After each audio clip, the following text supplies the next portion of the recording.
So in our last video we talked about how a breeder selects plants and animals with desired characteristics and uses them as parents of the next generation.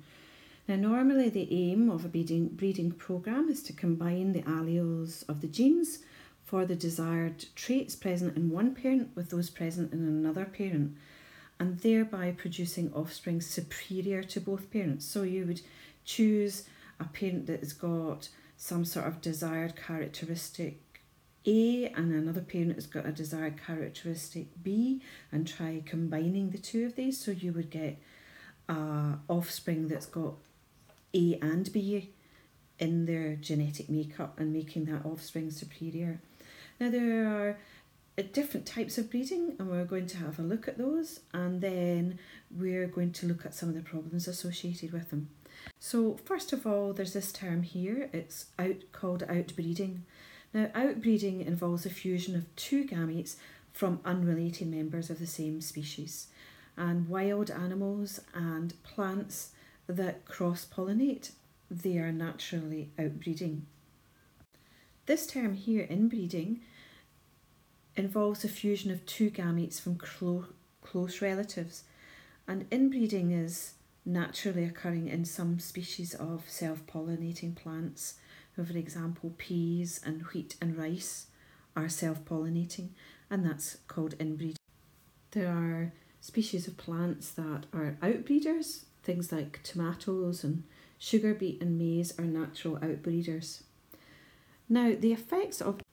So if you're a farmer and you're using inbreeding, what you're doing is you're breeding closely related members of the species, and with the aim of producing the offspring having desired characteristics, so the alleles with the desired characteristics.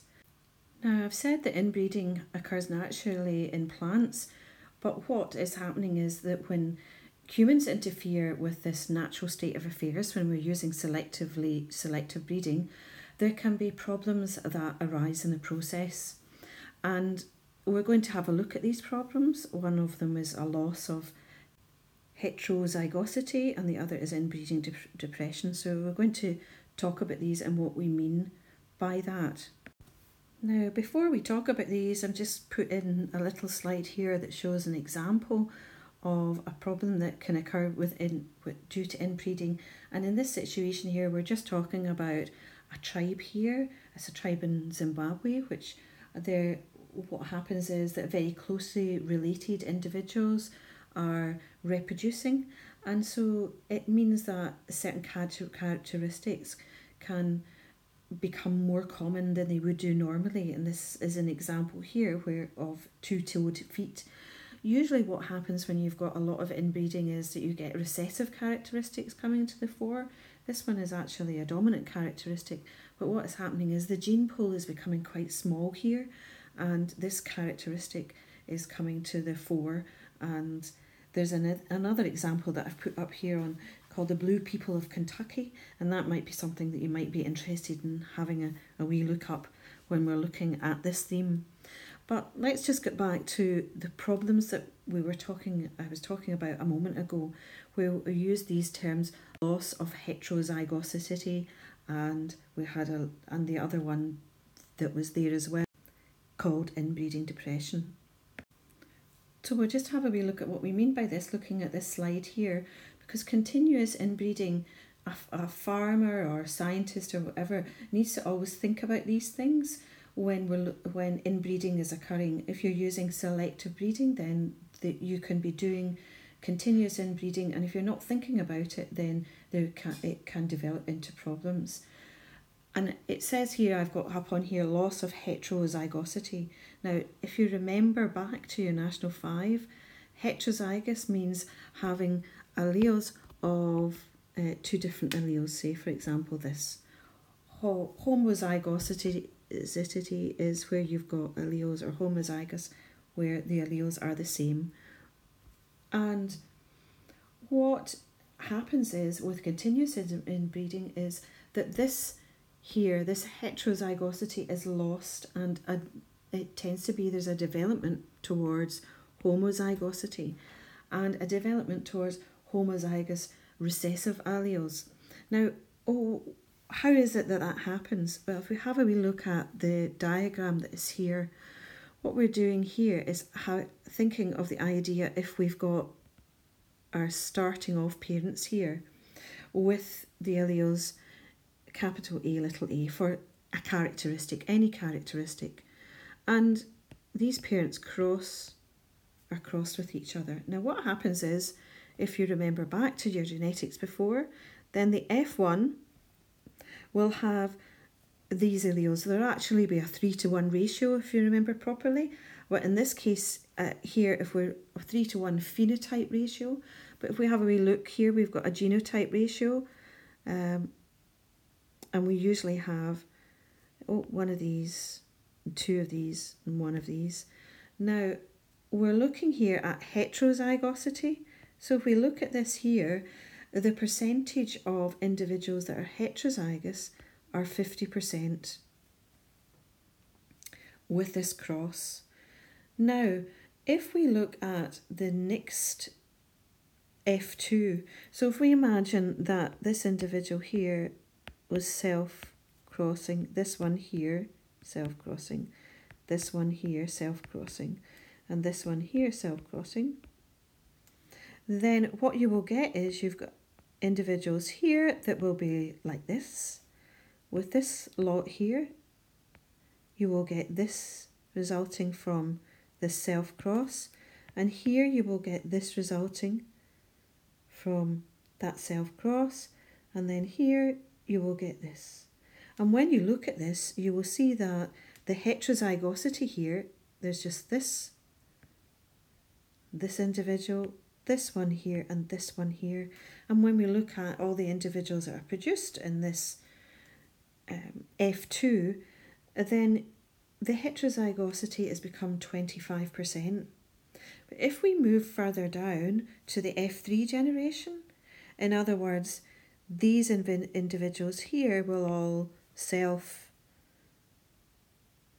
cross with self, then all of these will end up with 4 lots of AAs from this, and so on. And then these individuals here, if they're all self-crossing, you'll have 4 capital A, capital A's. You'll have the situation where you've got these individuals here that are self-crossing, so a capital A crossed with a capital A and a little a, sorry, that's a capital A and a little a, crossed with a capital A, little a, then you'll end up with these possible combinations. And the same when this happens here, capital A crossed with a capital A, you'll end up with this here. And if you've got a little a crossed with little a, then you'll end up with AA here.